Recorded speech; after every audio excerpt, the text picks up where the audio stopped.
Hello and welcome to a very special edition of Newscene. I'm your host, Melina Gomez.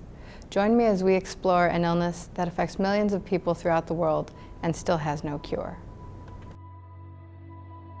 The disease is diabetes. We intend on exploring not only its history, but also the prevalence of this debilitating disease in today's society. We decided to tackle this project because I myself am a type 2 diabetic. Walk with me as we explore the cause, effect, and struggles a person with diabetes faces on a daily basis.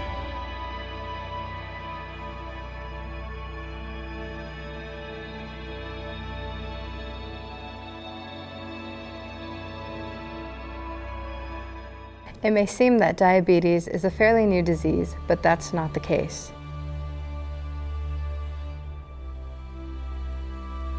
Most of the ancient civilizations recognized diabetes by its primary symptom, frequent urination. During the 1st century AD, a Greek physician named Aristeas coined the term diabetes. He described the disease as the body's inability to process liquids, which led to a slow and painful death.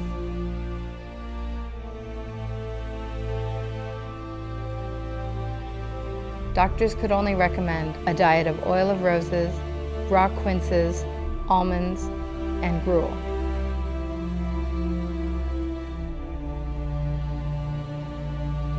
During the 17th century, Dr. Thomas Willis developed a test to determine whether or not a patient had diabetes.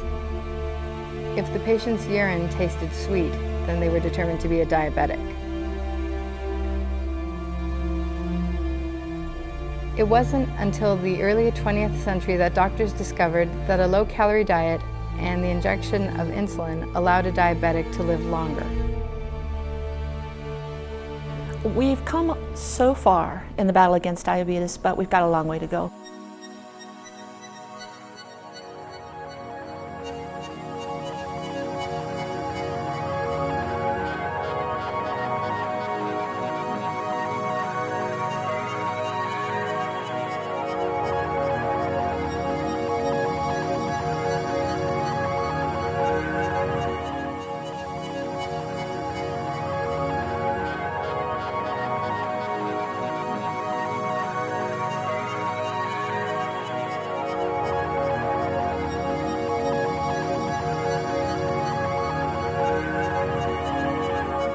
We need to make it something that seems less of an insurmountable burden, and make it something that they can actually have a better grasp of, make sure that they have all the tools to take better care of themselves and manage the disease in the process.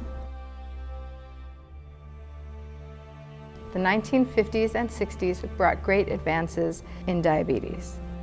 Most of the time it's diagnosed because of symptoms. You're urinating more than normal, you have this, you're constantly thirsty. Usually those are the two most common symptoms, or lightheadedness, dizziness, and acetone breath. Many readily identifiable symptoms is what usually leads them to come into the doctor's office for a diagnosis. Hey, I don't feel right. Can we talk about this? This allowed them to develop pills and perfect glucose meters to measure blood sugar. There's many different symptoms that would, again, lead somebody to come into the doctor's office, and we've kind of tried to fine-tune it down to a couple of lab tests that would readily make it more identifiable. Number one being your blood sugar. Anything greater than, they test it in a certain manner, but anything greater than roughly 120 or more, or something called a hemoglobin A1C, greater than, I believe it's 5.9, makes the doctor suspicious of the presence of diabetes. Now doctors have a much better understanding of what diabetes is and how to prevent it. First of all, it involves more than one office visit. And hopefully the physician or the nurse or whomever it is that's explaining the situation to the patient says, hey, this is not a one conversation deal. It involves changing your diet. It involves initiating exercise into your lifestyle. It involves fully understanding what the medicines are, what their function is. It involves taking responsibility. You have to check your feet. You have to check your blood sugar. You have to maintain your office visits. You have to make sure and follow up as instructed with your doctor. It's not a, here's your diagnosis, here's your pill, out the door. No, it's a lot more than that, unfortunately. It is estimated that 30 million Americans are diabetic. About 10 million of those people are diabetic but have not yet been diagnosed. How far would you go to keep your vision? Anyone with diabetes is at risk for vision loss. Diabetic eye diseases can sneak up without symptoms, But these diseases can be treated. and vision loss prevented. If they're caught with early screening. If you have diabetes, Have a dilated eye exam once a year. It's an hour of your time and worth it. How far would you go to keep your vision?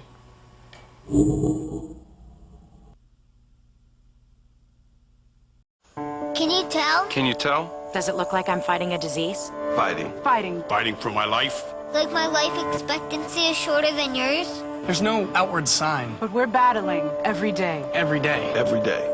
Worrying, testing. Treating. Fighting. Diabetes. Diabetes has been called a silent epidemic. It's time to call it out for what it is. This is Brett Michaels. Join us. Choose to share, act, learn, and give. Help us stop diabetes. It's the #1 cause of blindness in adults. It doubles the risk of heart attack and stroke. If trends continue, 1 in 3 children born today will face it in their lifetime. 1 in 4 people who have it don't know it yet. And 1 in 5 Americans are at high risk of developing it. Together, we can stop a disease that burdens and shortens life. Help us raise awareness, raise research funds, and raise hope at StopDiabetes.com. The first installment focused on the history of diabetes. This installment will focus on the disease itself. We will explore medical treatments as well as lifestyle changes necessary to live with diabetes. During the early 20th century, doctors discovered that diabetes was caused by the body's inability to make or use insulin. We've got to take it out of the doctor's offices, take it out of the hospital room, and put it, make it a more manageable concept for the patient that's been diagnosed with diabetes to deal with. Insulin is a hormone made in the pancreas that helps the body convert food into energy. When the food is not properly converted, it causes the circulation in the body to slow down. This leads to the basic symptoms of diabetes: excessive thirst, frequent urination, constant exhaustion, and irritability. These minor symptoms can easily lead to a larger problem. This can lead to blindness, amputation, kidney and heart failure. Diabetes has grown in recent years. Over 30 million Americans have diabetes. That means that 7 out of every 100 Americans is diabetic. 1.6 million people over the age of 20 are diagnosed with diabetes every year. I've seen children come in with their blood sugar 10, 20 times what it should be because they just don't want to take the medicine anymore, and they die. I was diagnosed with diabetes about 5 years ago. My symptom was a little odd. I had this upset stomach, and for about a week I was vomiting. And after a few blood tests, my doctor determined that I was diabetic. And so he prescribed some pills, and I was supposed to change my diet, but I wasn't very successful at it. About a year after I was diagnosed, I woke up one morning and I couldn't see. About a year after that, I lost part of my right leg in an amputation because the circulation in my body was so bad. I was 32 years old. I recovered well.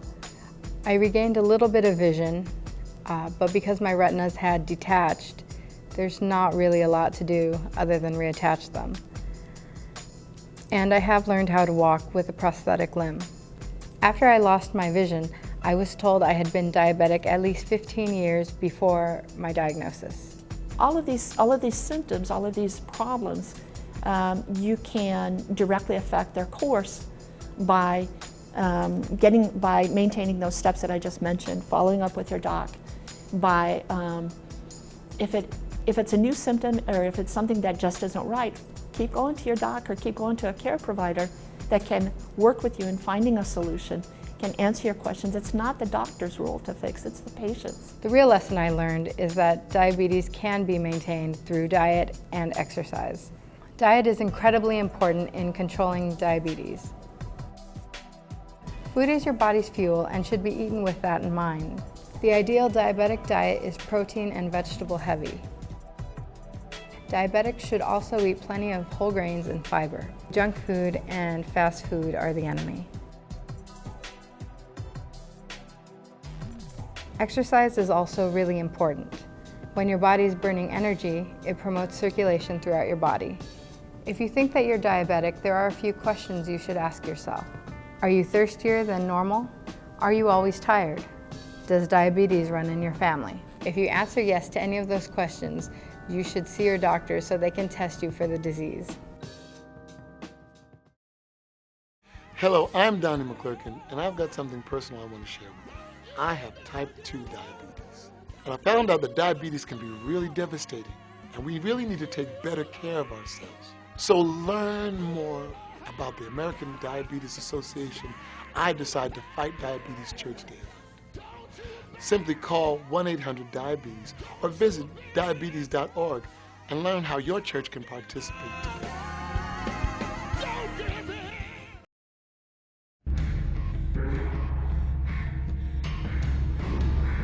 La dieta y el ejercicio nunca son fácil.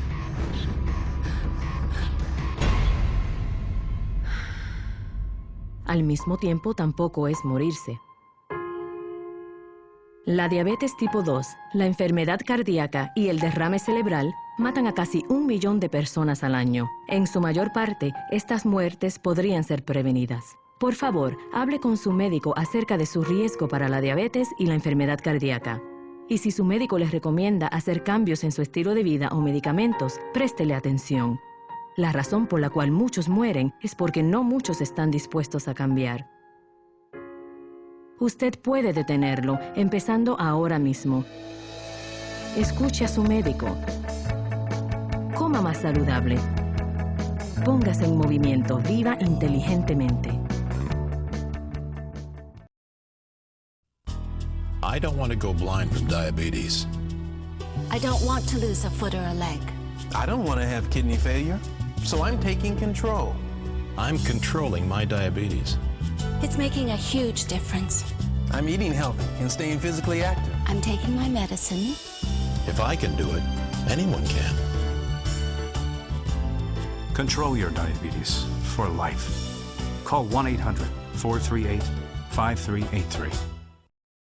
Here at Newscene, we're always looking for the next great sports anchor. Reading highlights isn't so much of a skill as it is a talent. Dunk face on the defender. He serves that when he stirs it up with a side of out of here. Is that what it is? It's something you're born with. Check this out. Some people just have it. Others... Kobe does it again. Not so much. It's not always a match made in heaven. We send the ones who don't make the cut to the entertainment department. Hey, I heard that. As we mentioned earlier, diet is the key to maintaining or preventing diabetes. Our very own Nico Will explores vegan cooking, a diet which is known to be high in vegetables and low in sugar. Good vegetarian and vegan food isn't always easy to find, but Joshua Plug makes it easy. He will come to you. He will set up in your kitchen and fix you and your guests a multi-course meal for a reasonable fee. Known as a traveling vegan chef, Joshua brings his vegan dishes to the kitchens of America and beyond. This is an entertaining way to do it. I get to see my friends. They're scattered all around the country and now the world, and I can go and cook for them and make a little bit of money and see everyone at the same time. That's up your alley. She would love this. A member of several punk bands, Joshua was no stranger to the road, and he used his old band contacts to get his unconventional cooking career off the ground. I called a bunch of people in California and I said, I'm coming down on tour. And they're like, oh, what's your band? And I'm like, no, it's food. You know, you have a cooking show. It was an unusual idea, and for the most part it worked.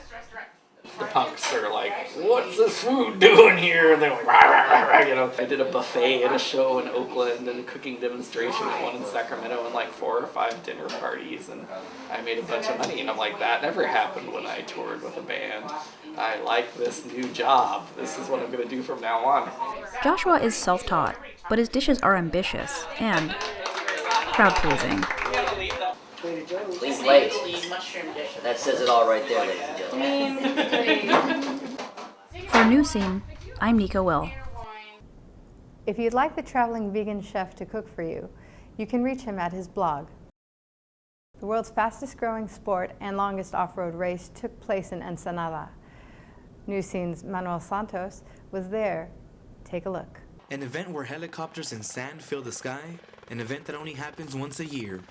This event is the 44th annual Tecate Score International Off-Road Racing Baja 1000. This amazing challenge consists of over 400 participants and vehicles of many different classes, from quads to cars as simple as a Volkswagen Bug, to incredible machines valued over $1 million, the trophy truck class, a vehicle class considered to be the main event in this 1,000-mile peninsula challenge.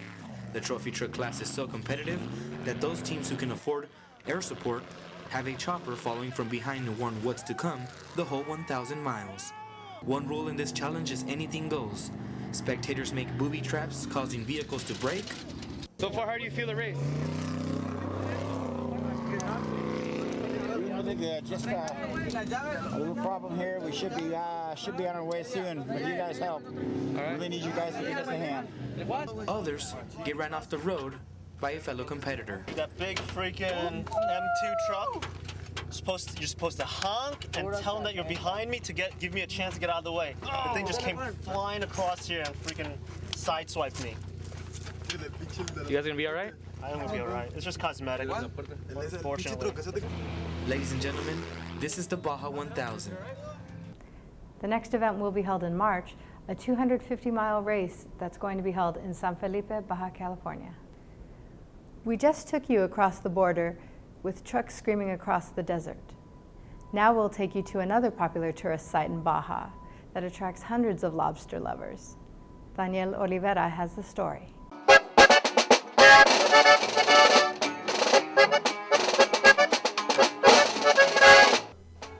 About 20 to 25 minutes south of Tijuana lies a town that is famous for its delicious lobster called Puerto Nuevo. Rosa Maria Plasencia is the daughter of one of the founders of this town. Many years ago, approximately in the 1950s, many families immigrated from the south, specifically from the state of Jalisco, in hopes of a better future. Luckily, they were stopped by the U.S. immigration and were sent back, settling here in Puerto Nuevo, and it was here where the lobster dish was created and became famous to the tourists. The town is filled with many restaurants offering its famous lobster dish, which includes a full lobster, beans, rice, and homemade tortillas. And of course, you have to drink your meal with a nice cold beer. A lot has changed through the years, especially her customers. Unfortunately, times have changed due to the recession and the negative media coverage. We have lost about 80% of our business. All of the restaurants offer great food, beautiful views, and live music. This is Daniel Olivera for Newscene.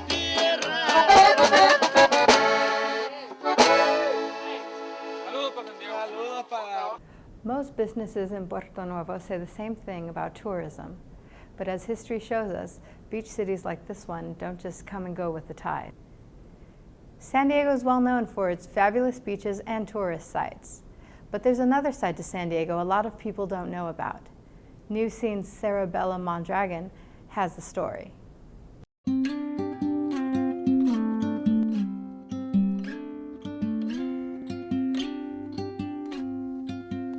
There's no combination of words I could put on the back of a Clean, green, and safe. South Park. It's known for its green tree-lined streets, its eclectic and artistic boutique shops and cafes, and the very friendly and creative community. Newcomer artist Jeff Potts. I like to walk. I've walked all over this whole area, and people are extremely friendly. Everybody's got a dog. You know, people are riding bikes, people are running around. It's like everybody's busy doing something. At the Daily Scoop on Juniper, dogs and their people can enjoy treats together. Recently featured in Sunset Magazine, a perfect example of a small business Lori Jo Elliott really appreciates. I enjoy being part of a community that's diverse, that has a variety of different kinds of businesses. I value supporting individual business owners versus large corporations and franchises, and I want to see that type of community continue. Rains are turning neighborhood yards and the canyons adjacent into nature refuges, and for Helen Iliadis, just another way to meet the neighbors. We'd be down, with the plants or doing something down at the bottom of the canyon, and you could hear people talking up at the top, and you just start to carry on a conversation, and that's how we met our other neighbors, who are really good friends now. Beyond the white picket fence, this is Sarah Bella Mondragon for Newscene. South Park, by the way, is located just 3 miles east of downtown San Diego. This episode has been to share and inform about diabetes, but Newscene's Steve Perez has found a way that Birch Aquarium shares their knowledge and entertains the kids from behind the glass. Every few days, volunteer scuba divers like Carl Peters make sure all their fingers are accounted for before they bring out the food. 5 fingers? That's good. He has 2 goals. First, he does want to put on a fun show for those gathered around this 2-story kelp forest tank. But his second goal is more personal. He wants to make it out with all fingers.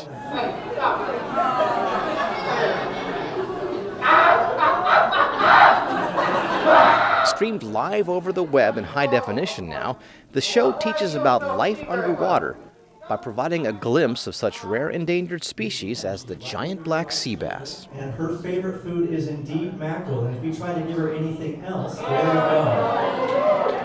If we try to give her We make it a half fun show, but half, serious about, hey, take care of your oceans. Don't dump stuff in the drain system because it goes straight down into the ocean. Docents take the opportunity to share some interesting facts about ocean life that people might not know otherwise. Kelp is harvested around the world for an agent that's known as algin or alginate, which is used as an emulsifier and a preservative in some of the products that we use, like makeup, ice cream, toothpaste, beer. And in case you're wondering, yes, Carl got out with all of his fingers this time. Steve Perez, Newscene. Divers put on a show 4 days a week. You can see it in person or watch it streaming on the web live. For more information and a link to that webcam, go to the Birch Aquarium website. Just like someone looking for help, a different kind of friend needs yours. Phoebe O shows us what little animal is fighting to stay alive and looking for a home with you. Naughty or nice, these pugs got into some holiday fun this weekend at the Holiday Pug Party at Harry Griffin Dog Park in La Mesa. The organization helps pugs in need find a safe, caring, and loving forever home. All of them are in foster care first. None of them, we don't have a kennel, we don't have a facility. Every single dog, and we've had over 200 this year, so everyone has gone through fosters. Some pugs have had it rough. Pug Rescue of San Diego puts on up to 10 events a year to raise sufficient funds to help save pugs. 10-year-old McKenna Marlowe saved up money and donated $40 at the event. Why? Because I felt bad for the dogs, Ava and Cushy, on the internet. Meet Ava, a 2.5-year-old pug. She broke her leg over a year ago. Her previous owners didn't fix it, but Pug Rescue did. But she's recently, with the Pet Emergency Center, has had surgery, and they fixed her leg, and they're hoping it's going to work out well. Dozens of people came out today to raise money to save little guys like this one. There were lots of food for sale, the chance to take pictures with Santa, and a pug boutique to do some holiday shopping. All proceeds from the event go directly to the Pug Rescue of San Diego. Most pugs that we get do need a lot of medical treatment. We've got a couple that we just took in that are going to be over $2,000 a piece. Without Pug Rescue of San Diego, you wouldn't be able to see all these happy faces. I'm Phoebe L., Newscene. If you love these little guys or you want to adopt a pug, visit the website with all the information to get you started. Visit pugsandiego.com. Electronics, gadgets, and gizmos may be the hot items this holiday season, but as our Anthony Cesena reports, there's one Alpine man who has made his home into a real-life Polar Express. Model railroads never seem to go out of favor during the holiday season. They remind us of a long-gone era when travel and transportation was a lot simpler. No matter the demands of life and school, a young student could always devote his leisure time to the pleasure of engineering on the railroads. Every year when we set up a Christmas tree, I always set up the little toy railroad, and well, it goes around the tree. But then sometimes I like adding some other parts where it goes like, you know, instead of just going in a circle, it goes like different places, you know, like around the house. Now meet Roy Athney from Alpine, who has spent the last 21 years putting together a model railroad in his backyard, but on a much larger scale. Well, I never dreamed about this railroad, never in my wildest dream. I had, the first train was a Lionel train that my father got during the Depression. Roy has made his model locomotive as authentic as possible by using abandoned rail, posting a timetable, issuing tickets, posting mile markers, running telegraph wires, even building a one-story high wooden trestle. And how much will a large train set like this set you back? The most expensive single piece of equipment was the locomotive, and I bought that for $1,000. For Newscene, I'm Anthony Cecina. Roy keeps his train open to the public on Sundays, and his tour will cost you nothing. We leave you tonight with a light show that only one man could make happen. Wayne Brubaker of San Diego Video put together a light show in historic Mission Hills. Enjoy. From all of us here at Newscene and City College, we wish you a wonderful break and see you next semester. Same time, same place on ITV.